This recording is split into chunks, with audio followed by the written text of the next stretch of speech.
my point of view is that, and I don't want to characterize all coaches in the same way, is because there's quite a variation of styles and approaches.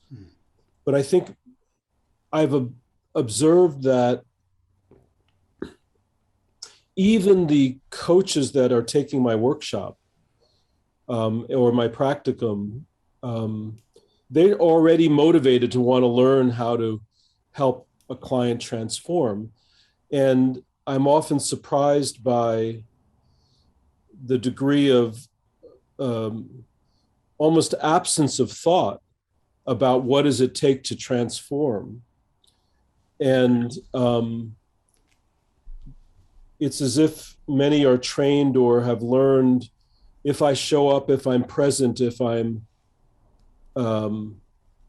ask good questions, ask deep questions like, how is that a belief and how is that belief formed, that would cause or ignite an insight that would cause a transformation. Mm-hmm. And I want to inspire coaches to think more deeply on the question, what does it take to transform? And I would say that's a big part of why I wrote the book, is to share my own perspective, but also inspire others to go much deeper as a coach into their own inquiry. So I would say that's an aim for me. That's a fantastic aim. An aim for this conversation. Yeah. I think it's a wonderful aim. And I would like to begin by asking you that question, like having you repeat that. So sure. My goal is to empower the coaching community. My goal is to empower coaches to do deep transformational work by sharing perspectives on that process with people like yourself and others from the podcast. So we're very aligned. Yeah. I won't say much more about it. So yeah, I think we're very aligned. Yeah, no, let's not say much more about it here. Only because this will be a better experience the more we're real and the more we're allow it to emerge without scripting it. So I think that's enough to set the stage, and I'm happy to start whenever you're ready. And just to check on time, I've got us booked. Now, this is always a bit difficult with different time zones. Basically, I booked an hour and 15 minutes from the start of our call. So you have that too, I think. I do. And I have a hard stop in an hour and 20 minutes. So. Oh, yeah. Yeah, that's good. So we'll stop at the allotted time for sure. Right. Yeah. Good. Let's dive in then, Keith. Hang on a sec. Let me find you again. I was just checking. There we go. Yeah, let's do. All right. Well, Keith, it's great to be with you. And actually, I'd just love for you, if you could restate what you just shared with me, is what your goal for our conversation would be today. Yeah. Well, in some sense, it's the whole reason for writing the book, The Art of Transformational Coaching, and offering workshops and being here. Maybe a little bit of brief background. I not until recently, I've never really hung out my shingle as a coach. I've hung out my shingle as a organizational consultant, organization development consultant, and have just done a ton of coaching in the context of that, as well as with individuals separate from my clients' organizations. And I've observed that many coaches, you and I and many that I know, want to be create a deep experience for our clients. They want to, as do I, affect a meaningful change or a transformation in our clients, or inspire or cultivate, however way you want to look at it. And while that's a desire, and they learn how to ask good questions and how to be present and how to um, how to be with another in a way that increases the likelihood they'll transform. I've been somewhat surprised by um, uh, what little thought the coaches have about the transformational process itself. It's almost as if they have techniques here and there, or good questions here and there, or some perspective on transformation and insight that is necessary for transformation, but they haven't. Many coaches haven't really thought through, what is my model, what is my paradigm for how I go about helping ignite a transformation in others. And so my aim in writing the book was to offer a perspective that is a holistic way of understanding a person and understanding the nature and process of transformation. And so I hope that I can share some of my own thoughts here and maybe invite yours, and together we can shape an image of a more full image of what transformation could be for an individual. Yeah, beautiful, and it's a great inquiry. I think it's a very powerful question for any coach, isn't it? To stop and think, what is my model, my map of transformation, or the how I see that working, Yes. and not just to imbibe what they've learned from their coach training, but actually to really deeply question it. And Yeah. I actually makes me want to ask you then. So how do you hold that? How do you hold what it takes to do deeply transformational coaching? What that path is? Yeah. Well, it starts with the question, what is transformation, in some sense, and then we can go from there. I would say that transform, the word transform, says a bit. It's a shift of form, a meaningful shift, and of course, it's a shift in a positive direction. The shift that we want to inspire in our clients, and so it's a shift in form. And so, what form would be the question? And I don't think when I work with a client or you work with a client, I'm shifting everything, or I'm helping them shift everything. Interesting, I sometimes use the word active. I'm transforming the client. It's actually not that. I'm not transforming the client. I'm inviting the client to transform. So the agent in the transformational process is the client. But what form are we transing in effect?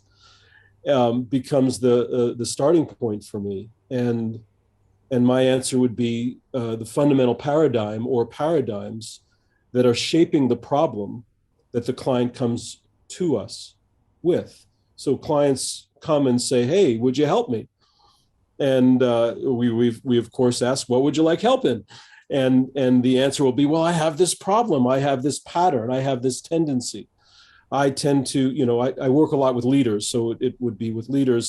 I tend to have difficulty with giving feedback, or I have difficulty with difficult conversations, or I'm not being strong enough or firm enough, or I'm being too firm and too controlling.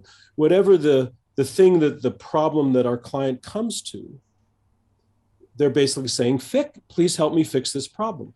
Well, that problem is more likely than not a pattern, or underneath the problem or underneath the behavior that they're wanting to change, there's a pattern.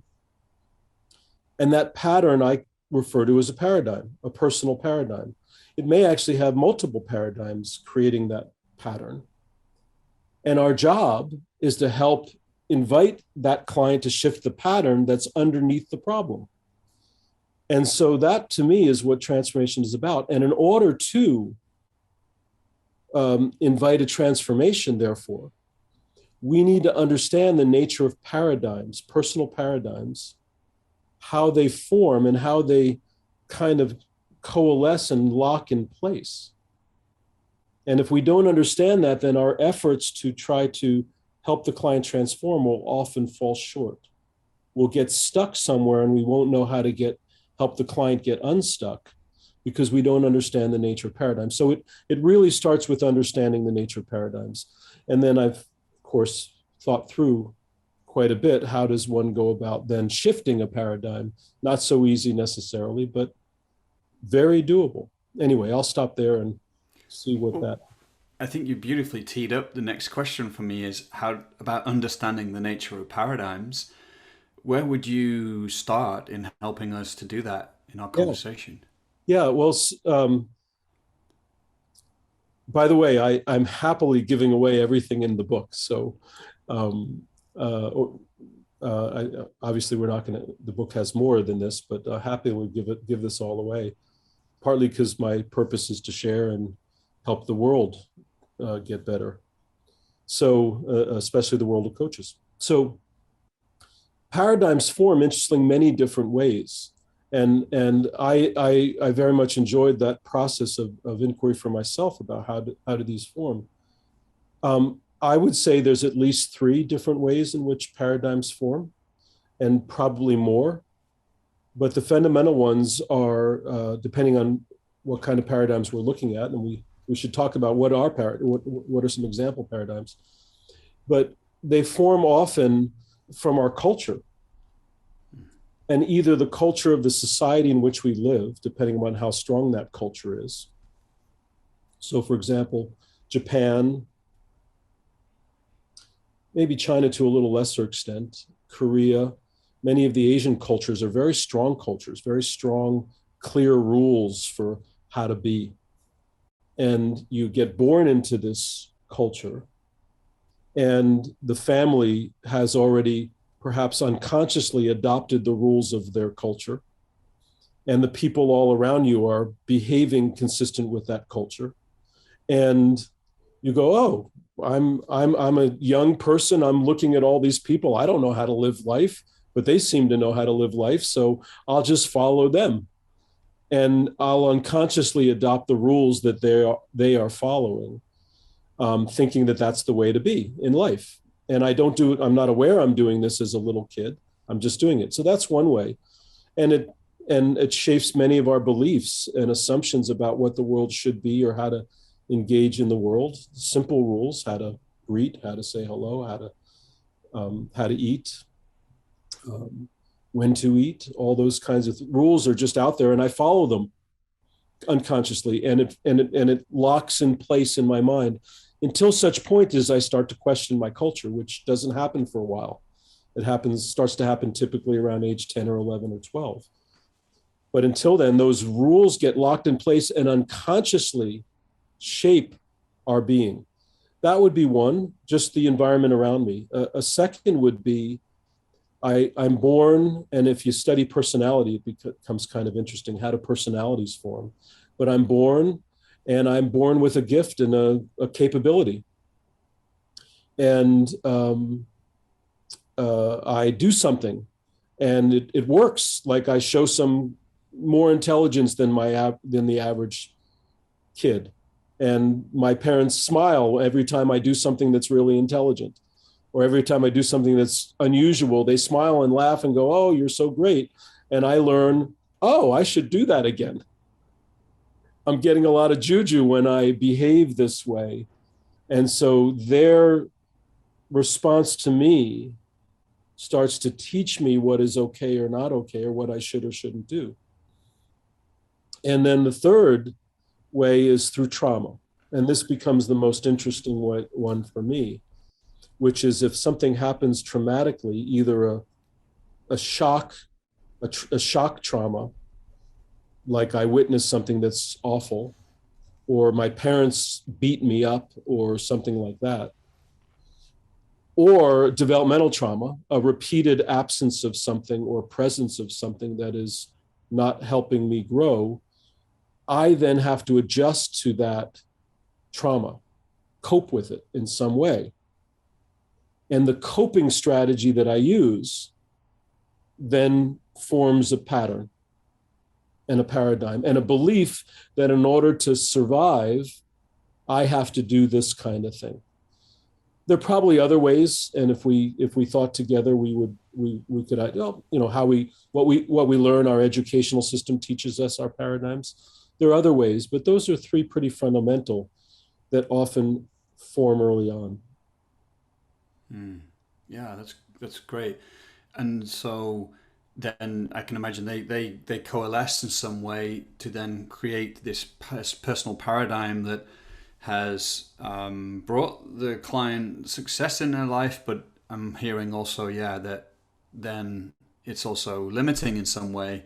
Perhaps they've changed roles, they've been promoted, something's happened, and suddenly now their paradigm is getting in the way. So how do you help identify? Because in one sense we could say, wow, those are like three quite big areas already, or rich areas, the three you named. So how do you help identify a paradigm with somebody that Yeah. would be the one? That's the one we need to work with.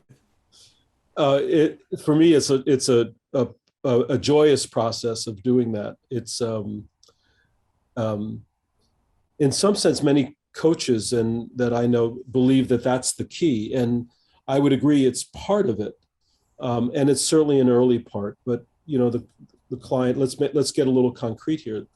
Client comes to you. Let me think of one of my clients. Um, well, here's a good one. It's related to my client that I'll be meeting when we're done with our call. Um, he says, Keith, I think I'm hesitant and I want to get bolder. As a leader, and um, sometimes people don't understand what I'm trying to do. I don't put out my expectations very clearly and cleanly. So please help me fix that behavior pattern. I want to be able to be clean in my expectations, and I want to be able to put out my vision strongly and cleanly and clearly. And I don't do that very well. And I know that my supervisor gave me feedback, and so I want that. So teach me. That was his first, teach me. You know something about leadership, Keith. You've written these books and all that kind of stuff. So I'm going to be taught by what I imagine is a master of leadership. I then go, well, I'm not so sure I'm a master, but that's okay. I'll still work with you. So it's really often clients don't ask for a transformation of the deeper self. They ask for a shift in behavior and to learn how to behave better. Um, and and so that's the inquiry begins. And I go, oh, that's interesting. I'm wondering, client, how long has this been a pattern for you? Oh, that's a good question, Keith. As long as I can remember, client says. Well, let's see if we can dig a little more and see if you can remember a time. Were you always this way? He says, oh, hadn't thought about that. No, I'm not. I wasn't always this way. In fact, when I was really young, I was quite bold. Huh, that's interesting. Well, do you have a sense, client, of when it changed? Now that I think about it. No, so what's interesting about this little story that I'm telling, and this is almost exactly how it happened, is that he hadn't thought about it. Just knew he behaved this way and wanted to change it. And so the inquiry is often that curiosity about when and where and how did it form early on, this particular behavioral pattern. And he discovered that it was somewhere around age 10 or 11. And he shared with me a story of what happened to him at that age when he moved from one school to another, and what had happened. You know how middle school kids can be kind of cruel at times, and how when he was feeling his oats early on, he went to a new school and he was the new kid, and they started to make fun of him and some of the things that he was doing. And he started to feel very hesitant, kind of lost his mojo. And so we started to look at what was the trauma in effect going on for you at that time. And more importantly, what decisions did you make unconsciously about yourself and about life and about people that you needed to make in order to survive that trauma. And so the inquiry is almost always like that for me. When did it begin? And then how did it begin? And what decisions did you make, or what actions did you take in order to deal with whatever it is that was hard to deal with? And almost always that's the emergence. So the inquiry begins early on. Interestingly, they don't come to me for that reason necessarily, but something about my question has them realize, oh my goodness, something's underneath it. And we've got to get underneath it, and we've got to shift the underneath part of it if he's going to change his behavioral pattern. I don't really know if I'm answering your question now, but I think I'm in the ballpark. Would you then end up perhaps in a place where he's got a sense of this schema or this pattern that, you know, he's taken on? Maybe it's been unconscious, now it's become conscious. You know, it's like a bargain or a commitment he's made. And yeah, so I'm just curious, like, where you go from there. Like, it sounds like it gets clarified. I'm wondering how you would then help to transform that in some way. Yeah. Well, so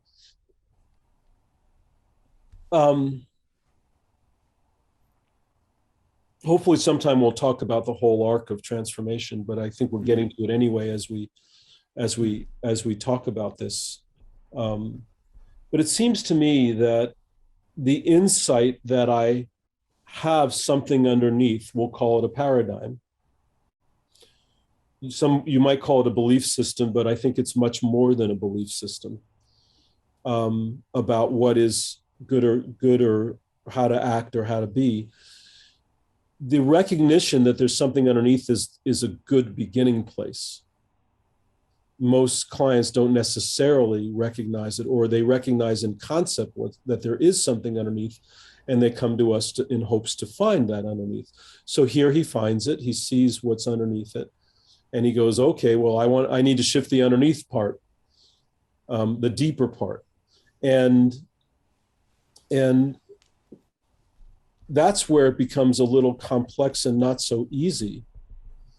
Identifying it may be the easy part, but shifting it may not. And the reason is that the choices that the client has made, that any of us have made in that moment of trauma or in that developmental trauma, or mostly unconsciously, then get rinsed and repeated throughout their whole life, to the point that it is a powerful habit, not just to have the behavior, but to have the thought that drives the behavior.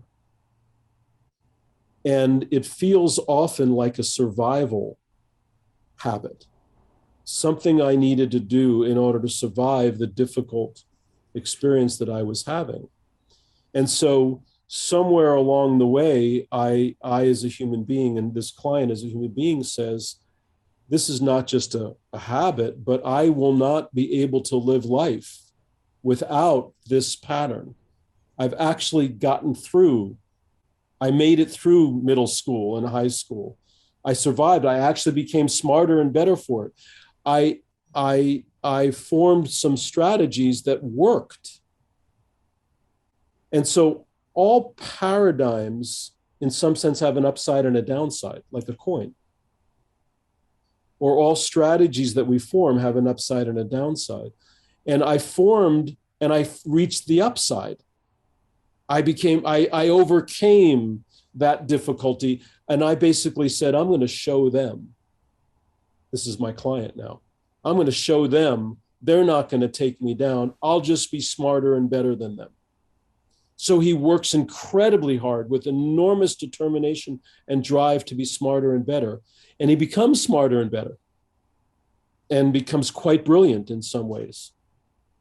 It's not just a survival strategy to survive, it is a success strategy to succeed. How do I let go of that? If I let go of my paradigm, aren't I letting go of the very thing that has caused my success? So the examination looks at the coin of the paradigm, the upside and the downside. And he has got to be convinced somewhere in his psyche that by shifting the paradigm, I don't lose the upside. Now, of course, I don't get dumber and less capable if I let go of the pattern, but that's the fear because it's been rinsed and repeated for 20, 30 years. Hmm.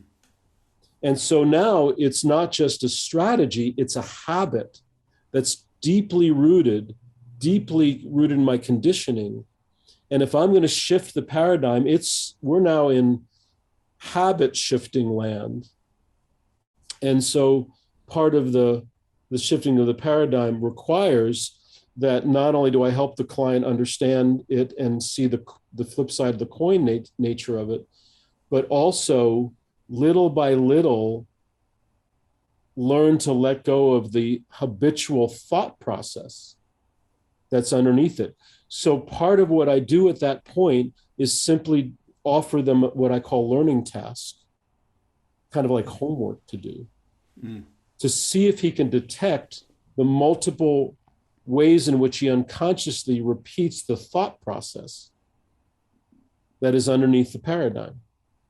And so I give him a task and I have him keep a journal with him, and multiple times a day I have him write a little bit in the journal. What is my thought? And he starts to see that the thought is repeated over and over and over again. And he recognized the deep habitual nature of that thought in many situations. And now he sees how deeply rooted it is.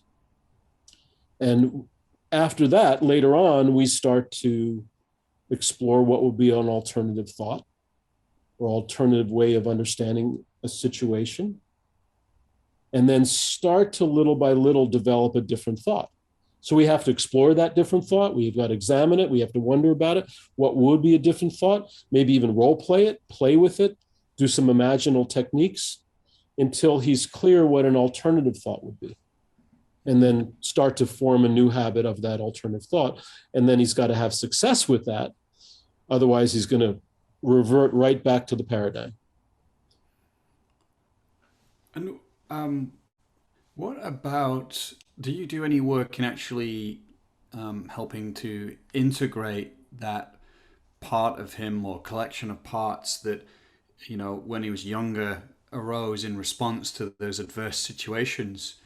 I'm just wondering whether you do any work to have those feel seen or integrated, because I share that because I've found that, yeah, like often clients, if you're not careful, then will want to compensate. You know, they might see that I've been doing this thing, it's brought me success, but it's also it's also creating limits. So now I'm going to do something different, but it's just another part of them that's saying, okay, I'm not enough. I need to compensate for this behavior. I'm going to kind of overpower it, and Yes. and then that locks it in. So actually, you know, using something like internal family systems or even relationally between me and the client, that I can support them to actually, which I hear you describe very clearly too, recognize the beautiful intelligence that was in that paradigm that arose, you know, and that we're not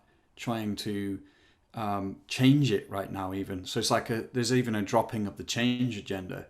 I'm just wondering what comes up as I share this stuff. Oh yeah, the very same. I love that comment that you just made about interrupt the change agenda, because of course the client wants to change and wants to do it quickly, as expediently, as quickly as possible.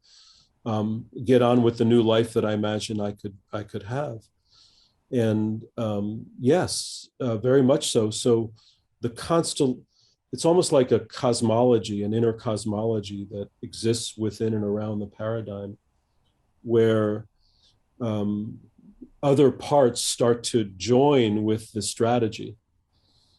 Parts of themselves join with the strategy to lock that strategy in place. Sometimes there's a inner critic that just keeps pounding on himself, that makes it hard and painful to change, because if he fails to change quickly, he will beat himself up because he didn't do it right or good, because he wants to do it right or good, and that's part of his success strategy. And so that inner critic, as part of his inner cosmology, will, if it's a raging inner critic, will be prevent him from even looking deeply, because it's too painful to look deeply. Too much self-judgment arises. So we got to look at the inner critic and its role in the process. Maybe there's a protector, a part of him that's protecting something inside himself. Maybe there's a part of him that has a belief that I can't do this, a voice inside that I'm not worthy, could be present in and around this paradigm. So without a doubt, I think internal family systems or voice dialogue are the two particular models of understanding the self that come to mind, that I work with them. I do some parts work, or I do some voice dialogue. And the client in that process is really just understanding, how does this thing happen? What are the mechanisms inside myself? So instead of trying to change too quickly, they're learning about themselves. And if I do my job well, that learning becomes as joyous or interesting or fascinating of a process as I can make it. And for most clients, it becomes fascinating to learn that all these tentacles and these little, the inner cosmology is locked in sometimes a rather complex way, and sometimes rather simple. It's hard to know until I get in there and play. But the play is important.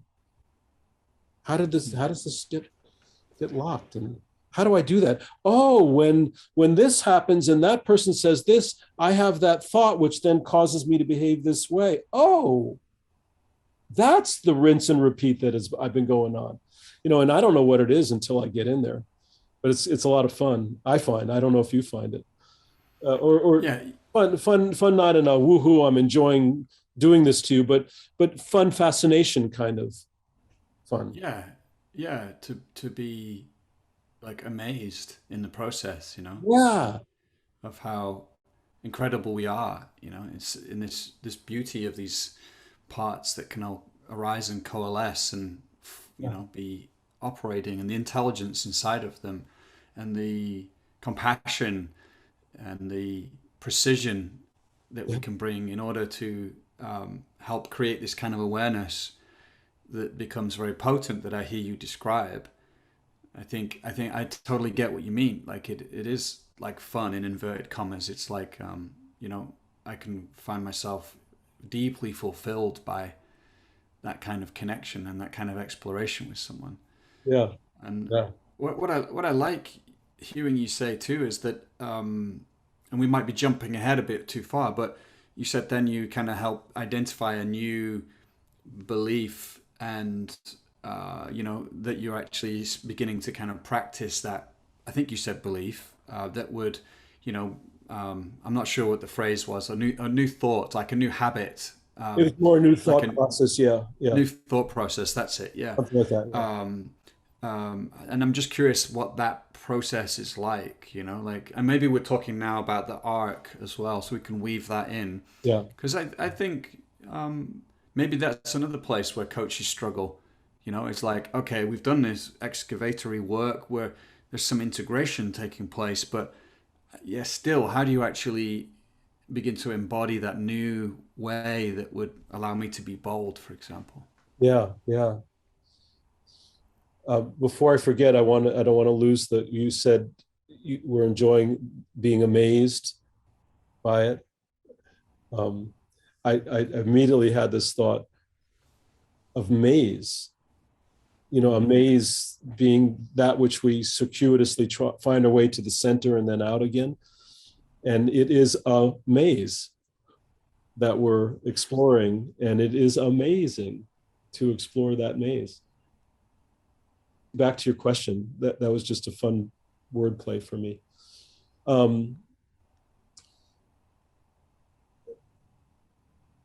so the new form.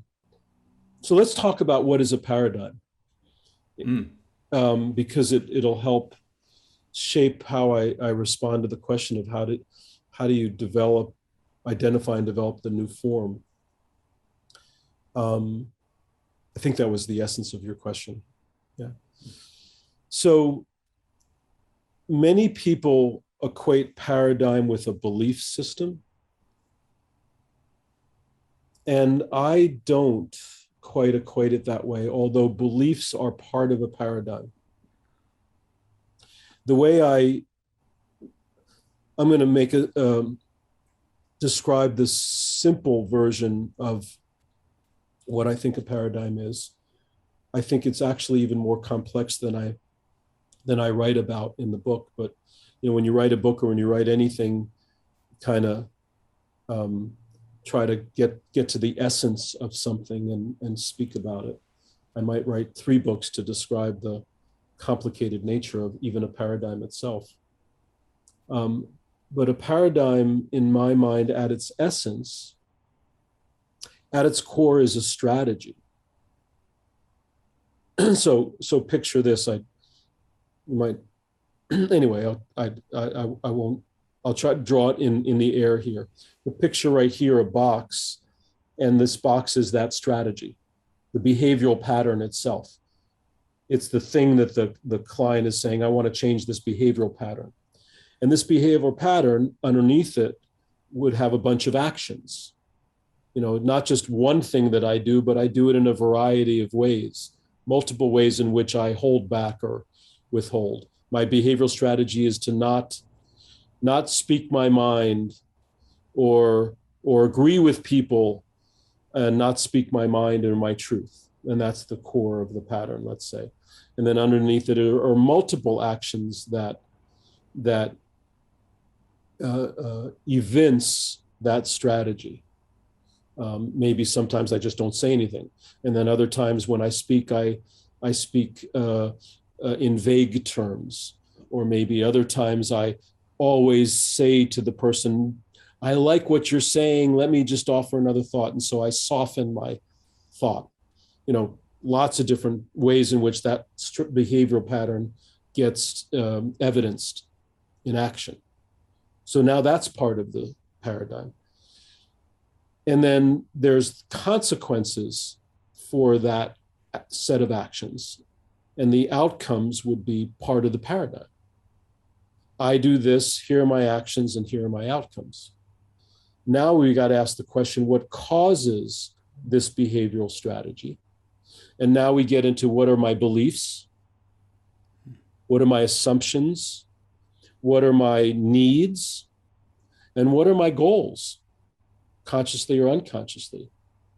And maybe we could even add feelings. So beliefs and assumptions, goals and needs and feelings all shape the strategy. And what I'm saying is the totality of all that I just said is the paradigm. It's not just the beliefs. We often equate paradigms with belief. We often believe that if we just unlock the belief and change the belief, the paradigm will shift. Well, I say nay. It's because if it's a more complex constellation, a paradigm is a more complex constellation, then shifting the belief is just one piece of it. So if this is a paradigm, in effect, we should be able to map this. When a client comes to us and says, I have this pattern, early on, I'm wanting to map the paradigm that's underneath the pattern. And if we can map a paradigm, we should be able to map an alternative paradigm. So somewhere along the way, early on, I'm helping the client see their paradigm and mapping it. And then later on, what I'm doing is identify an alternative paradigm and then mapping it. Well, what would be an alternative belief? What would be an alternative set of assumptions? What would be an alternative goal? What be a different need that you might have, or a different way of getting your needs met that would produce a wholly different strategy? And what would that wholly different strategy look like if we had those beliefs and those needs and those goals? And then now, what actions might you take? And so forming the map, the new map, the desired map, becomes an important part of the process. And then the last phase is enacting that map and practicing it and rinsing and repeating until it becomes a habit. So that's took a while to get to the answer to my answer to your question, but you can see why I needed to do it that way to get to. There's never a simple answer, is there? Maybe there is, and I never come to it. I don't know. Well, I think that's really helpful what you just shared, actually. Um, so you've got these two maps, yeah, the current paradigm, which was unconscious, and then the new paradigm. And how do and then you said through practice, rinse and repeat, because that's the question I have is how do you have that become something embodied and it doesn't just stay at the level of like, I've got an intellectual awareness of the two maps and, Yeah, yeah, but I'm still locked in. Like, right. what's that process? You know, we talked about something like internal family systems that can actually really start to create, Yeah. you know, freedom from parts, recognition when they show up. So that's creating choice. But yeah, what's that path like? You've already started to describe it, but yeah. Well, so we'll have my hands represent the maps. This is the current or prior paradigm, and For everyone, you're waving your left hand now this is because my there's a left, bunch of people who listen to this on audio only. So my left hand. Right, right, right. So left to right, past to future. So left hand is past or present.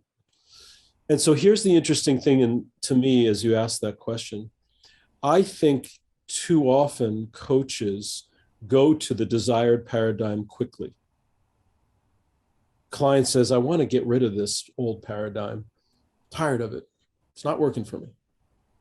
And I want a new paradigm, and I want it fast, and I want it good. And then coaches are trained often to go via positiva. So we got to go back and kind of look at the fundamental paradigms that coaches hold often, not all, but many, about the nature of coaching. And if you ask many coaches, they would say, I was trained to learn that the fundamental difference between coaching and therapy is that coaches go to the what do we want to create mode. Coaches go to helping a client identify what is our goal, what is our image, what do I want to create, hold on strong, commit to that goal, commit to that way of being. And that's what's different about coaching than therapy, or one of the key differences. And so I, as a coach, are always future focused.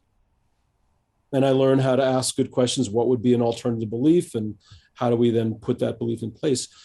And so we almost go too quickly to that via positiva, that positive image of what I want to be. That might be useful in some simple paradigms and paradigms that are easily unlockable and easily shiftable. But this becomes the meaningful problem I see with that strategy. Many strategies, many paradigms form and get locked in place for a reason. And until we help the client satisfy the very fundamental reason that paradigm got created in the first place, they're going to try on this new pattern, this new paradigm, but then revert back to the old rather quickly. The simple example I often use is dieting. You know, many people who try to lose weight and diet through diets, the coach works on the new diet, get the new diet in place, learn the new habits, rinse and repeat, and it lasts for 2 months, 3 months, 4 months, a year, but almost inevitably the person reverts back to the old pattern because the via negativa hadn't been fully done. So if you think of the old pattern and the examination of the old pattern, we'll call that via negativa, looking at the pain and the suffering that created the pattern in the first place. That's sometimes interesting, but also painful to recognize the old patterns. We go to via positiva too quickly without having done the via negativa, without having examined the old paradigm, then they will revert back because they haven't figured out what is it going to take to let go. So letting go of the old paradigm becomes crucially important for locking in a new paradigm. Grieving the old. Anyway, I can see you're about to Well, offer a thought. yeah, I mean, in a way, you're about to answer it because that's and maybe we've been talking about that, but you said grieving it because you said how do we satisfy the old paradigm? How do we let go? How do we satisfy it? Yeah. Well, it's well. Let's take my client as an example. Um, he's satisfying by obfuscating his view and not speaking his truth. He's playing it safe. He's protecting the 10-year-old in him. And in some sense, the 10-year-old is the one that is driving the strategy. And so that need to be protected is still present for him as an adult. It is for me. I don't walk around, just do things and get beaten up, and I want to be protected to some extent too. So let's treat that need as precious. That need to be protected, to need to not be so judged, to need not to be rejected. That's a need. That's foundational. So part of what he needs to do, and he has been doing, is recognizing that he is actually more safe than he realizes. He is more equipped than he realizes, but also he's not yet fully equipped. So what does it mean to equip him with the capacity to feel safe and not rejected? The answer with this client is, whenever I'm rejected, I reject myself. I say to myself, I did it badly. I beat myself up whenever somebody rejects me. I say, I did it wrongly and badly. I blame myself. And so that blaming of self has been an important feature of my paradigm. He's got to learn to not blame himself when somebody else blames him. He's got to learn how to not take it personally when somebody reacts to him harshly. And so we then actually start to look at the take it personally paradigm, which is embedded in his larger paradigm. When he learns not to take it personally, when he learns that when somebody says something that feels rejecting, it's not rejecting him, it's rejecting his thought or his idea. I am not my idea. Up until now, I am my idea, and it gets rejected, I get rejected. So I have to separate, learn how to separate, and so that when that rejection of my idea comes, I go, oh, they just disagree with my idea. That's okay. That's part of life. And I'll stay in the game and not reject myself when he rejects the idea. So learning how to satisfy his own need not to be rejected requires that he not reject himself. That practice of learning how to not reject himself became an important part of our journey. So he satisfies the need with himself. Not by going out and saying, do you love me? Do you like me? Am I okay? Am I okay? But by holding the point of view that when my idea is rejected, I'm not rejected, and I'm still okay. So we examined that paradigm. We found that that was the key piece of the paradigm that locked it in place. Started to develop that separation from I am not my idea. Therefore, I am not rejected. Therefore, I am okay. And if I'm okay, I'm able to continue to explore and play. I think I'm making sense. I don't know, but yeah. It has that kind of quality. That's why the examination of the paradigm is important in its fullness, And then eventually he gets his need met by himself. In other cases, maybe you get the need by having a certain support system that you turn to. It depends on the paradigm. So, but the need has got to be gotten, has got to be met. And once it's met, then he can let go of the paradigm, the fundamental paradigm. Yeah. A couple of things come up. One is I hear that this is developmental. That he's actually there's a learning here that he could apply to other places. That in some way he's been fused with a certain part of thinking, and that now he can see.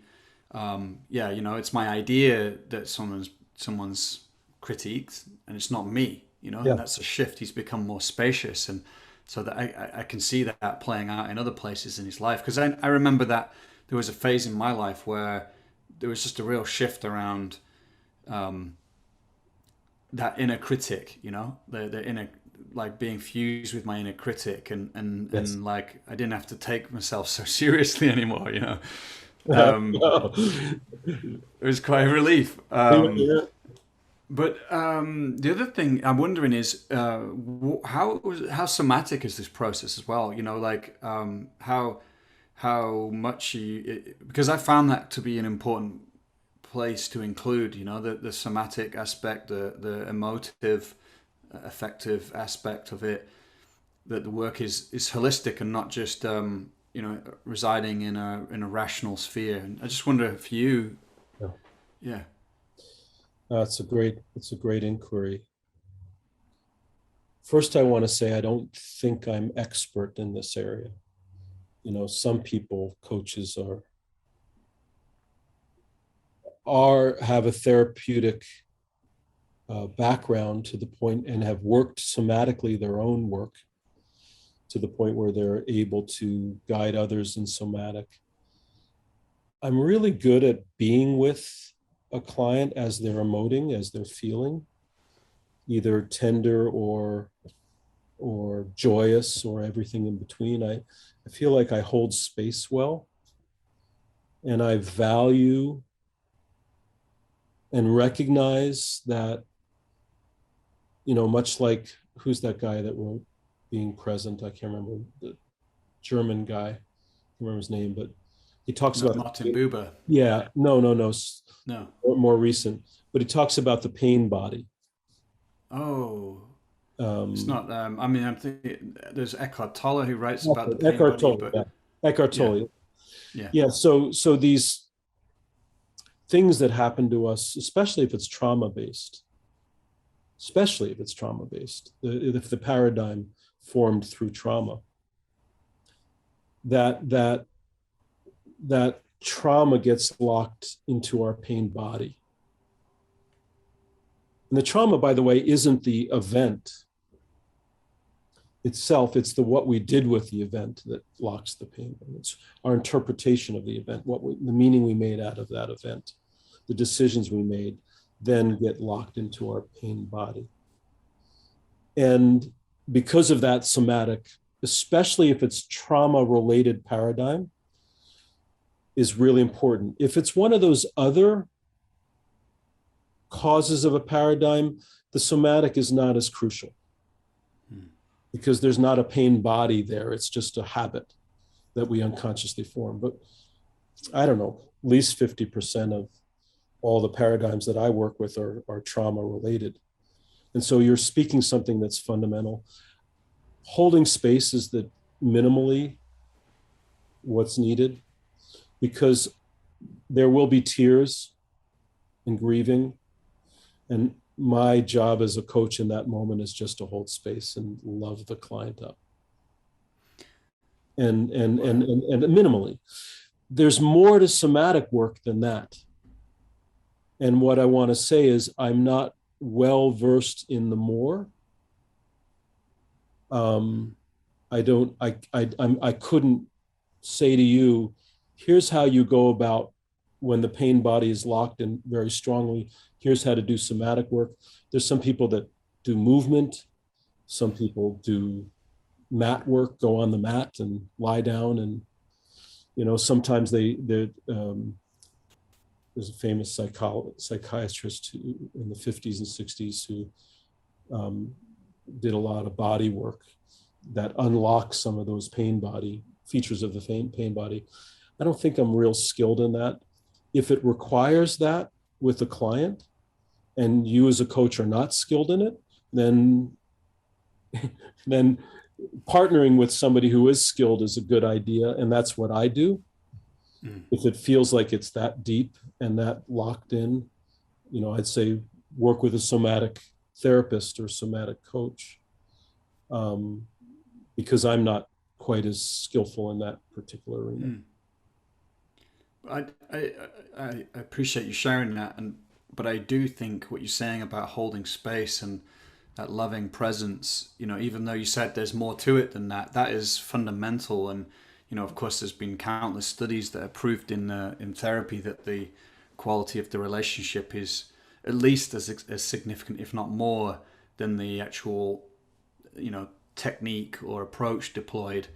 And so for me, because also in those moments you can actually model, and this is where you can take something like internal family systems, and actually it's more playing out between you and the client. You're modeling like a loving, accepting presence, which is the thing they didn't have in that moment when that paradigm was formed. Either internally they weren't accepting them, or others around them weren't. And so just that kind of presence and allowing what's there to be there can be very potent. So Oh yeah. I appreciate you naming that.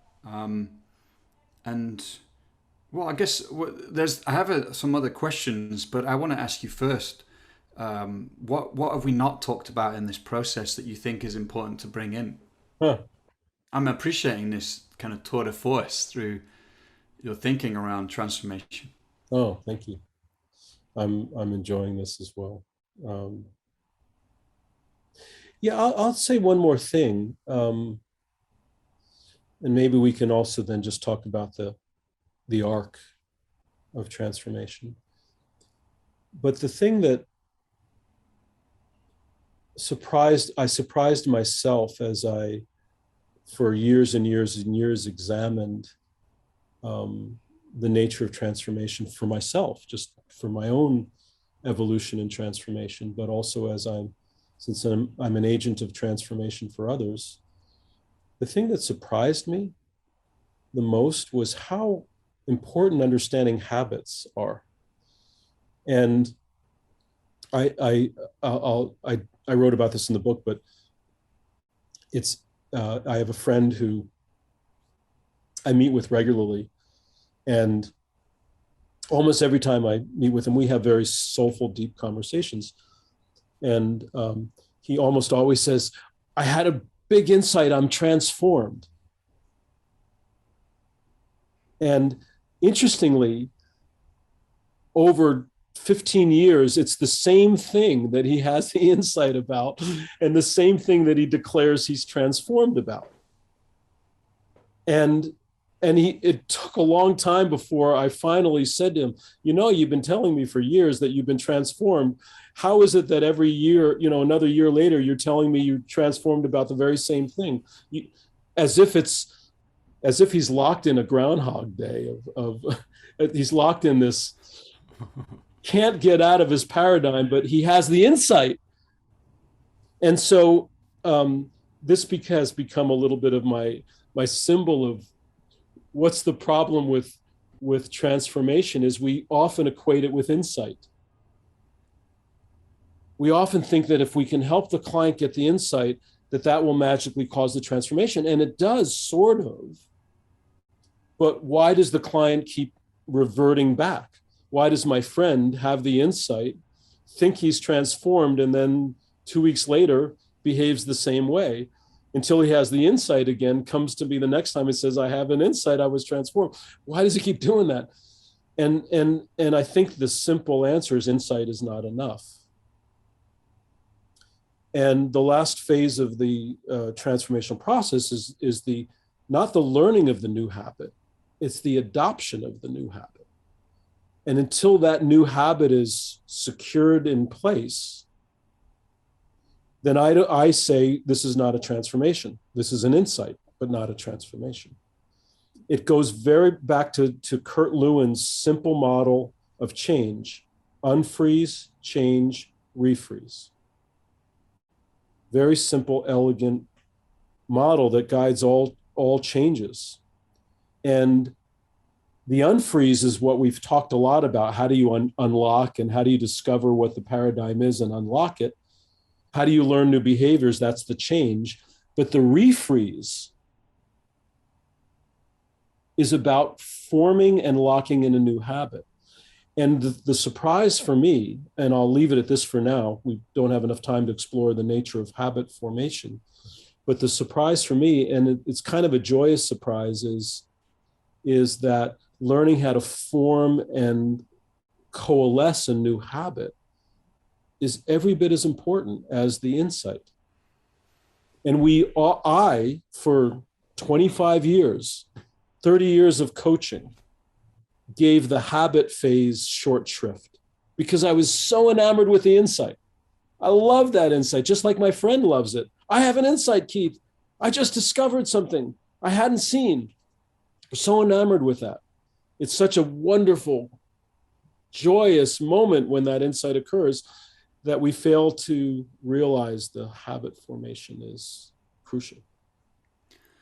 And I know you said we haven't got time. Hopefully, we've got a few minutes. I know we could talk about this a long time, but if we've got a few minutes, what do you want to say to coaches listening now that you've learned that's really like the heart of locking new habits in? Well, briefly, I will. I should get royalties on this, but I would say read the book Atomic Habits Yeah. by James Clear, I think his name. It was not my first book about habits, but the most clear, lucid expression of how habits form and how do they change. He doesn't go into paradigms a lot. I don't think he's a paradigm guy. I don't think he's a transformational guy, but he is certainly a habit, learning new habits kind of guy. And he describes the nature of habits in a really lucid way. And just read the book. It's a good book. And I don't know why my accent is changing, but channeling the spirit of James Clear. Channeling James Clear, yeah. But read the book. I just became Midwestern all of a sudden. To appreciate the simple, elegant adoption of a new habit, and the rinse and repeat, necessary rinse and repeat. So I'll say one more thing. He calls it atomic habits, atomic meaning small, tiny. And I think that's meaningful. So what I do based on that simple idea is I don't ask the client to change everything and change it all at once. I say, let's take a simple one. Let's take a little one. Let's take a little feature of this habit. Let's work on when somebody disagrees with you strongly and it seems judgmental and it seems like you're being rejected, let's see if you can remember to introduce the thought that I am not my ideas. I am much more than that. And they are not rejecting me. So let's try on that little habit of remembering that I am not my habit. I am not my idea. And then learn that habit. And then he does that for a little bit, and he can do that. He's capable. And he gets a little bit of success from it, a little bit of joy of, oh, it didn't sting so much when I thought this way versus the way in which I used to think. And so he develops that little habit, and then another little habit. And then almost like the features of the new paradigm, let's take them a bit by bit. And in rather short order, 2 or 3 months, the new habit is forming fully, but bit by bit by bit, so that he can have a success experience. He can feel good about his new paradigm, and he's feeling it's working. And the more it works, the more he's eager to do more of it. And the more that happens, it starts to,